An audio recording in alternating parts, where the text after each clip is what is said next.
Saúde a igreja na gloriosa paz do nosso Senhor Salvador Jesus Cristo nesta manhã. Acolhei-vos uns aos outros. Fiz para a nossa meditação, lá em Romanos 15, 1, 13. Para a nossa introdução, enquanto isso, acrescentava-lhes o Senhor dia a dia os que iam serão salvos. Atos 2, 47.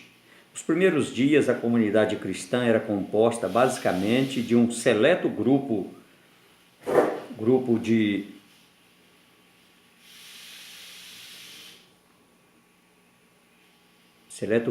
que teve o privilégio de ser pastoreado pelo Senhor Jesus Cristo, mas em poucos dias o rol de 120 membros foi acrescido de mais 3.000 membros, Atos 2,41, e a cada um deles se aplicava a mesma ordenança. Portanto, acolhei-vos uns aos outros, como também Cristo os acolheu para a glória de Deus, Pai. Romanos 15, 7. Sim, a igreja daqueles dias vivia louvando a Deus e contando com a simpatia de todo o povo, Atos 2, 47. Por que contavam com a simpatia do povo? Porque viviam como uma verdadeira família. Pessoas tão diferentes, pequenos e grandes homens e mulheres, ricos e pobres, cultos e letrados, acolhiam-se mutuamente, compartilhavam tudo o que tinham. Isto causava impacto. Porém, infelizmente, nem todas as igrejas da atualidade têm conquistado a simpatia do povo pela falta de qualidade, de santidade e especialmente de exercício prático do amor. Há também deficiência no relacionamento entre irmãos e no cuidado para com aqueles que são ainda débeis na fé. Romanos 14, 1. Nós podemos olhar para isso em 4 atitudes que nós devemos ter. Nós que já nascemos de novo. Nós devemos demonstrar interesse. Romanos 15, 1, 3. O mundo moderno, com seu ritmo alucinante, faz crescer a população e aumentar a solidão. Ali o Senhor quer ver manifestações de amor, de comunhão e de interesse mútuo, afinal somos família, filhos de Deus. O conselho de Paulo é que não apenas cumprimentemos, mas tenhamos a disposição de ajudar aqueles que estão chegando, os novos convertidos, os fracos na fé, a carregar os seus fardos pesados. Que fardos são esses? Primeiro fardo, o fardo da carne.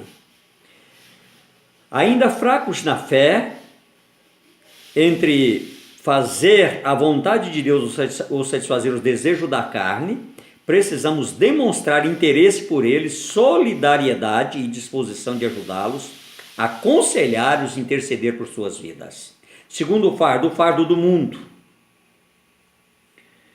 Eles são bombardeados noite e dia por graceiras, insinuações, insultos da sociedade, até de amigos e da própria família. Eles precisam do nosso apoio e compreensão para vencer essa difícil etapa de suas vidas. É um processo, meu querido. É um processo, e na caminhada desse processo, se não tiverem ajuda, vão sucumbir. Terceiro, o fardo do diabo. Os 3 inimigos nossos, a carne, o mundo e o diabo. As tentações são constantes e às vezes vêm até mesmo de dentro da igreja. Eles precisam sentir que estamos interessados no bem deles, para que se sintam amparados e fortalecidos. Certa vez li um pensamento que dizia: a igreja é o único exército que abandona os seus feridos. É triste, mas é verdade.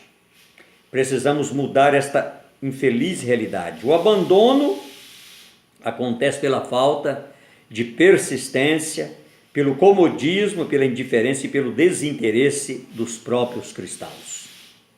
A segunda atitude, nós devemos demonstrar respeito. Que responsabilidade Deus coloca nas mãos daqueles que já cresceram um pouco mais na vida espiritual em relação aos que ainda estão fracos? Primeiro, os fortes devem suportar as fraquezas dos fracos. Romanos 15, 1. Suportar as debilidades significa aguentar, tolerar, mas também carregar e apoiar, amar. A força de um pode compensar a fragilidade do outro. No entanto, devemos fazer isso sempre demonstrando o máximo respeito. Não porque somos melhores, não podemos deixar transparecer que nós somos muito melhor do que a pessoa. 2. Os fortes devem se preocupar com os fracos. Romanos 15, 1. Nosso interesse deve ser pelos fracos, lembrando-nos que o fraco também é digno. Ele também precisa encontrar com Jesus. 3. Os fortes devem promover o bem-estar dos fracos, a fim de edificá-los. Romanos 15, 2. Paulo diz que cada um de nós deve agradar o seu irmão para o bem dele, a fim de que ele cresça na fé. Romanos 15, 3. E Romanos 14, 9. Você vai ler esses textos e meditar. Mas se não fizermos isso com todo respeito, acabamos levando-os a tropeços em vez de edificá-los. Romanos 14, 3, 15. Falta respeito quando queremos colocar os novos convertidos assim como os antigos convertidos, porém fracos na fé em nossa forma. Falta de respeito quando cercearmos as iniciativas dos neófitos ou despreparados por achá-los infantis. Falta respeito quando não demonstramos a devida tolerância para com aqueles que ainda não conhecem nossas regras ou, conhecendo-as, não se conformam a elas. Terceira atitude, demonstrar aceitação. Romanos 14, 1, 15, 7, 12. O corpo de Cristo, que é a igreja, é como o coração de mãe. Sempre cabe mais um. Sempre deve haver espaço e ministério para aqueles que estão chegando. 1 Coríntios 12, 7, 14. Como fazendo parte de um mesmo corpo, com diferentes partes. Por isso, para a boa convivência, é imprescindível nos adaptarmos a essa imensa coxa de retalhos, onde tanta diferença, quando bem trabalhada, contribui para a edificação de todos. O texto diz, portanto, aceitem uns aos outros para a glória de Deus, assim como Cristo aceitou vocês. Verso 7. A questão é, por que Cristo nos aceitou? Que havia de bom em nós para que merecêssemos tamanho amor e consideração? Por isso, seguindo este exemplo, o que se espera de nós é que saibamos dar de graça aquilo que recebemos de graça. Amor, aceitação, perdão, carinho e amizade. Espera-se que os fortes na fé expressem pelo menos duas atitudes. Primeiro, aceitem os fracos. Romanos 14, 1. Deus nos aceitou quando ainda éramos fracos e crianças na fé.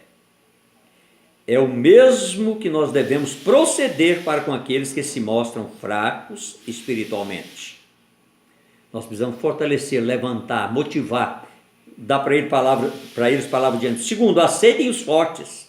Romanos 15, 7. Nós somos aceitos pela família divina quando Deus Pai nos amou.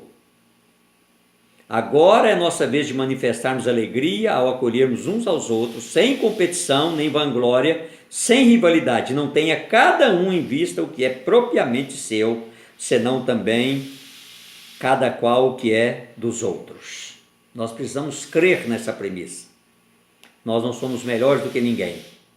Nós precisamos aceitar os nossos irmãos, saber o seguinte, olha, o mesmo que o Espírito nos deu, vai dar para aquele irmão também, vai revestir com a mesma natureza e capacitar para realmente estar entrando nessa família gloriosa que é a família de Deus.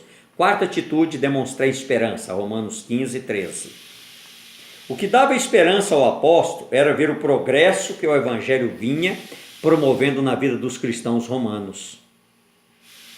E era essa esperança que lhe permitia momentos de alegria e paz. Os crentes romanos ainda não eram perfeitos, mas já demonstravam algumas mudanças. Nós precisamos olhar para as pessoas e saber qualquer mudança, por pequena que esteja acontecendo, merece o nosso apoio, o nosso incentivo. Da mesma forma, devemos depositar esperanças na restauração ou progresso espiritual daqueles que hoje se acham fracos na fé. Isto é, aqueles com quem temos convivido, cujo esforço para melhorar percebemos. Nossa esperança lhes dará esperança, nossa alegria lhes dará alegria e nossa paz fá-los a descansar na certeza de que serão vitoriosos. A falta de esperança destrói qualquer iniciativa, paralisa qualquer tentativa desfaz qualquer empreendimento. A falta de esperança no progresso alheio é veneno para quem quer mudar e é vergonha para quem a deveria mostrar. E para concluir, precisamos resgatar o que fez tanto sucesso no passado, na igreja primitiva, a mutualidade cristã. Não porque tenha sido um produto que deu certo, mas por ter sido a estratégia que Deus criou para eles e para nós. Somos família de Deus, corpo de Cristo, irmãos uns dos outros, por isso é imprescindível que haja entre nós acolhimento amoroso. Eu gostaria de deixar para você nesta manhã, em nome do Pai, do Filho e do Espírito Santo. Amém e amém.